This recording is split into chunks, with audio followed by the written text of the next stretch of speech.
ഹേ foodies, ഇന്ന് നിങ്ങളെ ഞാൻ കൊണ്ടുപോകുന്നത് ശിവാജി നഗറിലെ കുറച്ച് കാഴ്ചകൾ. ആദ്യം തന്നെ ഒരു ലഞ്ച് കഴിക്കാമെന്ന് വിചാരിച്ചു.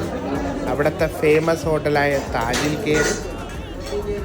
ബിരിയാണിയുടെ ക്വാണ്ടിറ്റി നല്ല കൂടുതലായിരുന്നു, 2 പേർക്ക് സുഖമായി കഴിക്കാം. കൂടെ ചിക്കൻ 65.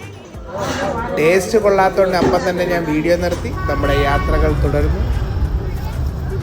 നല്ല നല്ല കാഴ്ചകൾ കണ്ട് നമ്മുടെ യാത്രകൾ നീണ്ടു പോയിക്കൊണ്ടേയിരുന്നു. അവസാനം ചെന്നെത്തിയത്